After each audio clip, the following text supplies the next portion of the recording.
This channel does not promote any violent, harmful, or illegal activities. All content provided by this channel is meant for an educational purpose only. নমস্কার বন্ধুরা, একটা কথা ভাবুন, যদি আপনি কারো বাড়িতে থাকেন, তার খাবার খান, তার টাকার ওপর জীবনযাপন করেন, তারপর কোনো একদিন তাকে গালমন্দ করেন, তাহলে কি হবে?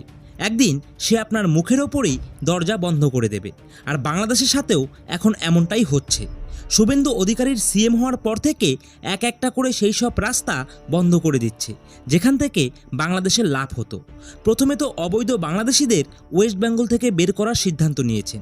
রেলওয়ে স্টেশনের বাইরে, বাস স্টপে, পার্কে, ব্রিজের নিচে যেখানে যেখানে অবৈধ বাংলাদেশিরা সরকারি জমি দখল করেছিল, সরকার সব খালি করে দিচ্ছে। তারপর বাংলাদেশের জন্য যে রিলেটিভ প্যাকেজটা ছিল, ভারত সেটা বাতিল করে দিল। আর এখন যেটা করা হয়েছে সেটা এই সব কিছুর চেয়েও অনেকটা বড়। এবার সরাসরি সেখানে আঘাত হানা হয়েছে যেখানে বাংলাদেশের সবচেয়ে বেশি ব্যথা হবে। খবর হলো, পশ্চিমবঙ্গে বাংলাদেশিরা যে ফ্রি চিকিৎসা পেত, এখন সেটা বন্ধ করে দেওয়া হয়েছে। আর এখন এখানে একটু থেমে পুরো বিষয়টা বুঝতে হবে যে এই স্কিমটা কিভাবে শুরু হয়েছিল। মমতা ব্যানার্জি যখন সিএম ছিলেন তখন তিনি লক্ষ্মী ভাণ্ডার, স্বাস্থ্যসাথী, কন্যাশ্রী আর খাদ্যসাথীর মতো অনেক স্কিম চালিয়েছিলেন। অফিসিয়ালি এসব স্কিম ছিল বাংলার মানুষের জন্য, কিন্তু আসলে এর সুবিধা শুধু সাধারণ মানুষই পায়নি। বিপুল সংখ্যক বাংলাদেশি অনুপ্রবেশকারী এবং রোহিঙ্গারাও এর থেকে লাভবান হয়েছে। বিনামূল্যে রেশন, প্রতি মাসে 500 থেকে 1000 টাকা পর্যন্ত ভাতা এবং বিনামূল্যে চিকিৎসার সুবিধা সবই তারা পাচ্ছিল। কিন্তু এই সব সুবিধাগুলো তারা কিভাবে পাচ্ছিল সেটাও কিন্তু কম বেশি সকলেরই জানা। মূল উদ্দেশ্য ছিল ভোট ব্যাংক অটুট রাখা। আর এ কারণেই মমতা বন্দ্যোপাধ্যায় টানা 15 বছর পশ্চিমবঙ্গের শাসন ক্ষমতায় থাকতে পেরেছেন। তবে এর জন্য একটি বড় মূল্যও দিতে হয়েছে।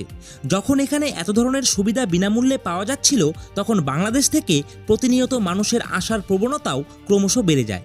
তবে এখানে আরেকটি বিষয় বুঝতে হবে, যা হয়তো খুব কম মানুষই জানেন। এসব হঠাৎ করে কিন্তু একদিনে ঘটেনি।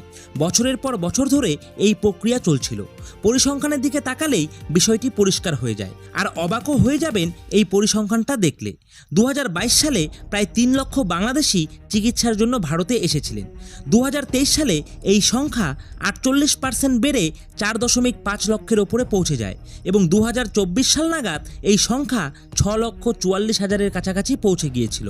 অর্থাৎ প্রতি বছর লাখ লাখ বাংলাদেশি ভারতে আসতো, চিকিৎসা করাতো, আবার বাংলাদেশে ফিরেও যেত। আর এর মধ্যে সবচেয়ে বড় অংশ ছিল পশ্চিমবঙ্গের। যে বাংলাদেশিরা ভারতে এসে চিকিৎসা করত, তার মধ্যে 60% সরাসরি কলকাতায় যেত। শুধু পিয়ারলেস হাসপাতালেই প্রায় প্রতিদিন গড়ে 150 জন বাংলাদেশি রোগী আসতো। আর রুবি জেনারেল হাসপাতালে প্রতি মাসে প্রায় 800 জন বাংলাদেশি রোগী আসতো। সঙ্গে দেশুন হাসপাতালেও মাসে প্রায় 1500 বাংলাদেশি রোগী আসতো।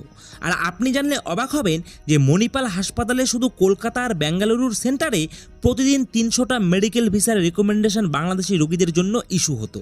অর্থাৎ কলকাতার বড় বড় হাসপাতালের মোট আন্তর্জাতিক আয়ের একটা বড় অংশ শুধু বাংলাদেশ থেকে আসতো। এখন ভাবুন, এত লাখো লাখো মানুষ কী জন্য আসতো? Cardiology, orthopaedics, neurosurgery, cancer treatment, kidney transplant, মানে সেই সব চিকিৎসা যা বাংলাদেশে হয় না বা খুব কম হয়। আর এই সব চিকিৎসা বাংলাদেশে এতই দামে ছিল যে সাধারণ মানুষের নাগালের বাইরে ছিল। আর এখানে ভারতের মধ্যে সেই চিকিৎসা অনেকটা সস্তায় হয়ে যেত। বাংলাদেশ থেকে এখানে আসার খরচও যোগ করুন, তবুও ভারতে চিকিৎসা করানো তাদের জন্য সস্তা পড়তো। তাই স্বাভাবিকভাবেই প্রতি বছর এদের সংখ্যা বেড়েই চলেছে। আর যখন প্রাইভেট হাসপাতালগুলোতে এত বড় সংখ্যা ছিল, তাহলে ভাবুন সরকারি হাসপাতালগুলোতে কত বড় সংখ্যায় বাংলাদেশের রোগীরা আসতো, যেখানে চিকিৎসা একদম ফ্রি ছিল, যেখানে স্বাস্থ্যসাথী স্কিমের অধীনে 5 লাখ পর্যন্ত ক্যাশলেস চিকিৎসা হতো, যেখানে খাদ্যসাথীর মাধ্যমে ফ্রি রেশন দেওয়া হতো। মমতা সরকার এইসব স্কিম টেকনিক্যালি বাংলার মানুষের জন্য বানিয়েছিল, কিন্তু ডকুমেন্টসের কোনো কড়া চেকিং ছিল না। আর এজন্য অনুপ্রবেশকারীরাও এই সুযোগটাই নিয়েছে। আর এর ফলেই রোহিঙ্গা আর বাংলাদেশি অনুপ্রবেশকারীদের সংখ্যা রীতিমতো বাড়তেই থাকলো। তবে এখন একটা বড় প্রশ্ন হলো, পৃথিবীর আর কোন দেশে এমনটা আছে যেখানে অন্য দেশের নাগরিকদের বিনামূল্যে চিকিৎসার সুবিধা দেওয়া হয়? এর জবাব হচ্ছে একদম না। পৃথিবীর এমন কোনো দেশ নেই যারা অন্য দেশের রোগীদের ফ্রিতে চিকিৎসা দিয়ে থাকে। আমেরিকায় যান, ইন্স্যুরেন্স না থাকলে এক রাতের হাসপাতালের খরচ লাখ টাকা ছাড়ায়।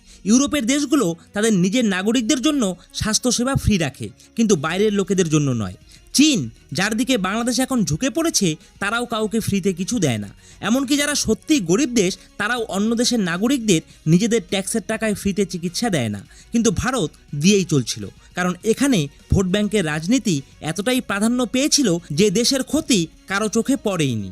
আর তখনই এটা ঘটছিল যখন ভারতের মধ্যে লক্ষ লক্ষ মানুষ আছে যারা ঠিকমতো চিকিৎসা পাচ্ছে না, যারা সরকারি হাসপাতালের সামনে ঘন্টার পর ঘন্টা লাইনে দাঁড়িয়ে থাকে। তাদের কাছে এত টাকা নেই যে বড় হাসপাতালে যেতে পারবে, আর সেই সমস্ত লোকেদের ট্যাক্সের টাকায় বাংলাদেশি আর রোহিঙ্গারা ফ্রিতে চিকিৎসা করিয়ে নিচ্ছিল, যা এখন ভাবলেই আমাদের রাগ হয়।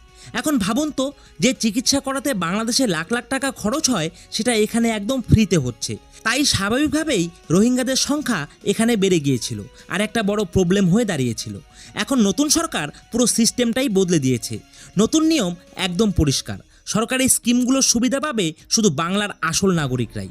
যারা বাংলাদেশি চিকিৎসার জন্য ভারতে আসতে চায়, তাদের কাছে ভ্যালিড ডকুমেন্টস থাকা জরুরি। ডকুমেন্টস না থাকলে চিকিৎসা হবে না, কোনো ছাড় নেই, কোনো সুপারিশ নেই। আর এই সিদ্ধান্ত নেওয়াটা অত্যন্ত দরকার ছিল, কারণ অনেকেরই জানা নেই যে প্রতি বছর লাখ লাখ বাংলাদেশি ভারতে আসতো চিকিৎসার জন্য, আর তারপর ফিরেও যেত। বহু বছর ধরে এটা হচ্ছিল, আর এর দাম ভারতীয় সাধারণ মানুষই দিয়ে যাচ্ছিল। এখন বাংলাদেশ সরকার এটা পছন্দ করছে না। তারা বলছে ভারত পার্শ্ববর্তী দেশের সম্পর্ক ভাঙছে। কিন্তু এটা শুনলে এখন আমাদের হাসি আসে।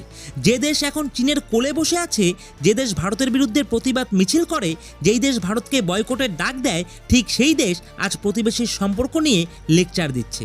এটা সত্যি একদম হজম হচ্ছে না। একটা সিম্পল কোশ্চেন আছে, বিশ্বে এমন কোনো দেশের নাম বলুন যেটা অন্য দেশের নাগরিকদের ফ্রি চিকিৎসা আর রেশন দেয়। পৃথিবীতে এমন কোনো দেশের নাম আপনি খুঁজে পাবেন না, কিন্তু ভারত এটা করেছে। আর যখন এটা ঘটছিল, তখন ভারতের নিজের মধ্যেও লাখ লাখ গরিব মানুষ ছিল যাদের ঠিক এই সুবিধাগুলোর দরকার ছিল। যেই টাকা এই বাংলাদেশিদের ওপর খরচ হচ্ছিল, সেই টাকা যা ভারতের সেই অসংখ্য মানুষের কাজে আসা উচিত ছিল, যারা বছরের পর বছর ধরে এর প্রকৃত দাবিদার ছিল। অর্থাৎ যেটা হচ্ছে সেটা দেখতে গেলে একদম ঠিক হচ্ছে। দেরি হলেও এমন পদক্ষেপ নেওয়াটা খুবই জরুরি ছিল। এছাড়াও আপনাদেরকে জানিয়ে রাখি, ভারত হলো বাংলাদেশকে ওষুধ রপ্তানি করার একটা প্রধান দেশ। প্রতি বছর ভারত থেকে বাংলাদেশে প্রায় $4.7 কোটি, মানে প্রায় 390 কোটি টাকার ওষুধ রপ্তানি করা হয়। এমনকি এটাও হতে পারে এর ওপর বাংলাদেশের জন্য আলাদা এক্সপোর্ট ডিউটি বসানো হতে পারে, যাতে ভারতের থেকে সস্তায় ওষুধ নেওয়ার বদলে আগের থেকে বেশি দাম দিতে হয়। এবার বাকিটা আপনারাই বলুন, আপনি কি মনে করেন? এটা কি আগেই বন্ধ করে দেওয়া উচিত ছিল? আপনাদের মতামত যাই হোক না কেন, সেটা কিন্তু অবশ্যই কমেন্ট বক্সে জানাতে ভুলবেন না। তো বন্ধুরা, আশা করছি আজকের এই ইনফরমেশনটি আপনাদের ভালো লেগেছে। তো ভিডিওটি ভালো লেগে থাকলে অবশ্যই ভিডিওটিতে একটি লাইক করে দেবেন, আর এই ভিডিওটিকে আপনার বন্ধুদের সাথেও শেয়ার করতে একদম ভুলবেন না। আর আপনারা যদি আমাদের এই চ্যানেলে নতুন হয়ে থাকেন, তাহলে অবশ্যই আপনারা আমাদের এই চ্যানেলটিকে এখনই সাবস্ক্রাইব করে দিয়ে পাশে থাকা বেল আইকনটিকে বাজিয়ে দেবেন। তো বন্ধুরা, আজকের মতো ভিডিওটা এখানেই শেষ করছি। জয় হিন্দ, জয় ভারত।